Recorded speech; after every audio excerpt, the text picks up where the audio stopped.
That is literally the key. And at this point, it's us versus them. If you're a young man in today's society, you're most likely feminine, most likely to have their traits of agreeableness. You're not ever willing to ever say what you want to say. You probably take crap constantly from your girlfriend or from people around you. You never stick up for yourself. And you're building up this resentment. What does resentment lead to? It leads to hell. And you don't have to even believe in hell or heaven or any of them. You just need to realize these feelings of resentment you're feeling towards everyone else, it's going to lead you to Fight Club. It's like Fight Club. If you've watched Fight Club, I feel like the majority of men are going to become that. The people who are weak and don't stick up for themselves are the people who turn into stuff like Fight Club, blowing up buildings and doing school shootings. That's what it leads to, but you guys don't understand that. When 10, 20 years, when people are wondering why people are shooting up schools all the time and it's just happening, knife crime's getting even worse, just think back to why all this happened. All this stuff happened because we was telling its people it's okay for men to be weak. And throughout history, men have never been weak. So why are we trying to convince people that they are now? So that's what this video is about. I'm offering you a new opportunity, something your dad was supposed to provide you, something he was supposed to teach you from an early age. I'm offering you an opportunity to make yourself a person who embraces the suffering. That's what I want to offer you today. Because we've become very entitled. A lot of us entitled. I'm even entitled. I'm probably like, if people knew how entitled I felt all the times, I don't feel like people would like me. That entitlement's leading to stuff like telling us it's okay, we shouldn't suffer, and we shouldn't go through any pain and all that stuff. But it's not, I don't understand it. And it's so sad because when I look around at you guys, I'll look in my class at college and I'll just see you all just look depressed and just sad, like we've been stripped away of everything. And at this point, it's us versus them. What I'm gonna be talking about in today's video is probably like one of the most important things, because I realize that when it comes to work and stuff like that and school and everything, everyone seems to fail at it. I haven't saw one person who sees the positive side of it. But if you're able to see the positive side of suffering and see it as the best thing, you'll win. I promise you, you will win. Because I've been winning in life lately, and it's because I've been embracing the suffering of what everything happens. I'm taking everything as an opportunity instead of seeing it as a burden and being entitled and thinking, oh, I don't deserve this, I'm too special for this, I'm better than this. It's being humble enough to realise that I'm not really that special, and everything that happens to me it's really just a little test. Okay, let's make a hypothetical situation so you understand why embracing suffering is so important. Okay, you're at work, you're working at McDonald's, and you're doing a 9 to 5. Let's say you're doing 9 to 5, 8 hours. You keep checking the time. Oh, 3 o'clock, man. And time seems to be dragging. You just keep checking and checking and checking and checking. That is a sign of your brain screaming entitlement. It is literally screaming it. You're like, oh, you're probably getting these thoughts, right? Like, oh, I've worked so hard today. I deserve to go home. I've been being overworked. I'm pretty much a slave at this point. That's the thoughts you get. Well, you know what? Go home, because you deserve to go home. Maybe you do, but you're that type of person who's going to let life hit him in the face. But here's the thing I'm offering as a new opportunity. You know that quote, time flies when you're having fun? Well, think about it for a second. What do you do when you're having fun? You're fully engaged in the task because you're not suffering. That is literally the key.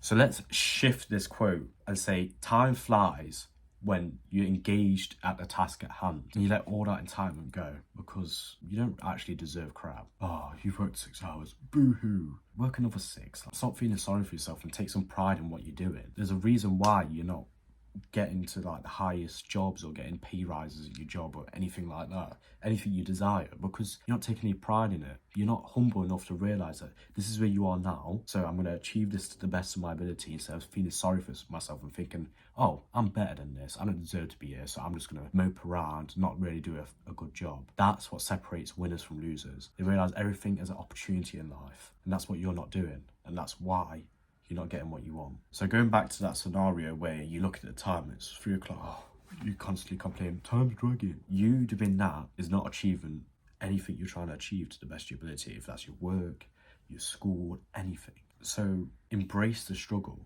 because that's what life is about. Life is a struggle. That's all part of the journey, baby. Now, most of you are probably thinking, oh, it's not just easy as just saying, oh, just work another 6 hours. I'm not saying that. What I'm saying is let go of the entitlement, what's not allowing you to suffer because you feel like you're better than the suffering at hand. Instead of embracing it, You need to realize that you're there in that present moment and it's what you need at this present moment. And as soon as you let go of that entitlement, your life completely changes. And that's the opportunity what I'm providing you today. It's like an inner demon chained in our soul deep below. It's the change, like, you know, like if you ever watch Scrooge and like it's like chains of his sins, well, these chains are full of entitlement, feeling sorry for yourself, all that stuff what just restricts you back from everything you want.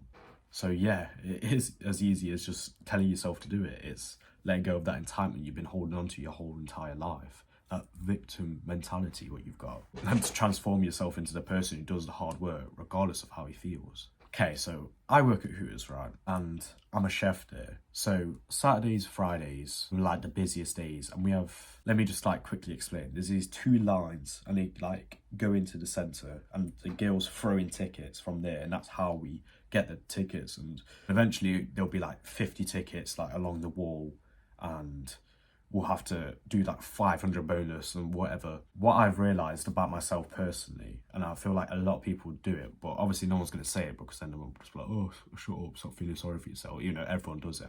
I'm assuming so anyway. Is I'd feel sorry for myself. Like, oh, this is not fair. We've only got 4 employees and we've got so much work to do. But if I just stopped like feeling sorry for myself and fully engaged in the task, I would literally, this is my epiphany by the way, I would literally just do a way better job. If I had that the winner's mentality, I guess, where I'm feeling constantly happy. I'm not saying just like feel happy, but it's not being really sad about how, oh, there's so much stuff to do and oh, I really need to feel bad for myself now. That's what the victim mentality I was in. So if you get out of this mentality and just engage in it, and embrace the suffering of, oh, I'm sweating over the fries, and becoming humble enough to realize that this is worth it and that you're going to learn a lot about yourself and that struggle is important for your growth, then there's no stopping you in life because you're discipling discipline. And how are you going to lose if you disciple discipline? You're like a machine. It's like, oh, bang, next fry, bang, 300 bonus down, 500 bonus down, shake it. How do you lose? Come on. And that's why I often get referred to at work as a machine or savage. And I'm not, I think I love the guys who say this. It's like, oh damn, that's a good compliment. But they don't understand me. They always don't understand me. Like this Italian guy who likes to say, I don't understand you, bro. Or I don't understand you, whatever. Yeah, that's what you get if you change your mindset. That's the opportunity I'm leading you to. So if you just listen to me and let go of all this entitlement, you will get this where people won't understand you. You become uncommon. Like, how is this guy so like disciplined? But I'm not disciplined. It's just I just don't feel sorry for myself. I don't feel entitled, or I do everything I need to do regardless of how I feel. That's what separates me, and that's why I will succeed in life. Enough about me. This video is about you. So think of a situation, if it's school or work. So let's say you're at school or college or university or whatever. You get your grades back, it's a D. Ooh, yeah, your heart's like, oh, I might as well just give up now.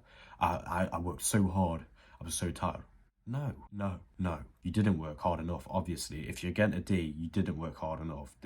I'm just stupid, or the test was rigged, or the questions on it.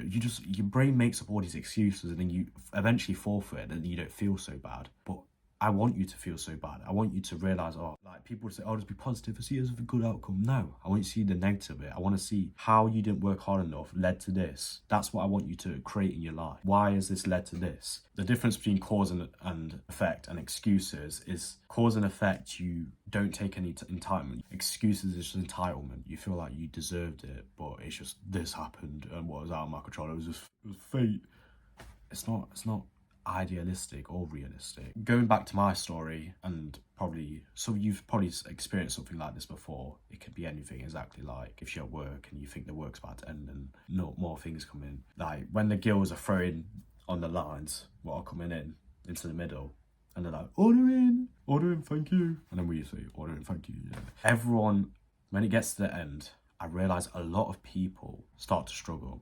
They start to think, oh yes, it's the end. We can finally chill and have a nice coffee. And then all of a sudden, boom, two tickets on the one line comes in, another 2 tickets, same thing again, another 2 hours, just constant battle against the customers. And everyone's heads, this is what happens. Everyone's heads drop. Me, you know what I do? I keep plunging. I keep dropping in baskets of bonus. I keep thinking. And that's the reason why I'm almost on £10 an hour at where I work, because they realise how hard of a work. And then most people be like, oh, why are you working so, why are you trying so hard? It's not that. It's not that I'm trying so hard or working so hard. It's that I'm humble enough to realise that this is where I am now. So why not try and do everything to the best of my ability? Why do you think I'm better than this and just say, oh, yeah, let me just like work from what I'm on at the moment? No, that's entitlement. That's your entitlement side of your brain speaking. And most of you think like that. And that's why you're on £5 or £4.81. And that's why I'm almost on £10. And let me get this straight before someone says it or whatever. I'm not saying I'm better than you. I'm saying I'm just not entitled and I'm humble. That's what I'm saying. That's the opportunity I'm trying to provide for you. So if you actually listen and start implementing this into your life, when you go into school and you see that F, you don't say, oh, it's because I was tired that day. It's because you didn't work hard enough, or it's you didn't study that extra hour. And that's pretty much it. That's the best epiphany I've probably had in my life in a while, letting go of entitlement. Because when it comes to stuff like this, I've realised that being humble and not entitled, I've said entitled about a million times, but I see it in so many people, it's not even funny, because we're such a generation what's so weak now, and everyone's convincing that it's a good thing to be weak and entitled and all this stuff, that no one actually tries and no one likes suffering, because it's so easy to not suffer and be comfortable all the time. Everyone embraces it. But like I was saying, the epiphany is, if I want to succeed in life, one way is to be humble enough to realise I will never be good enough, and I'm always improving and always willing to learn.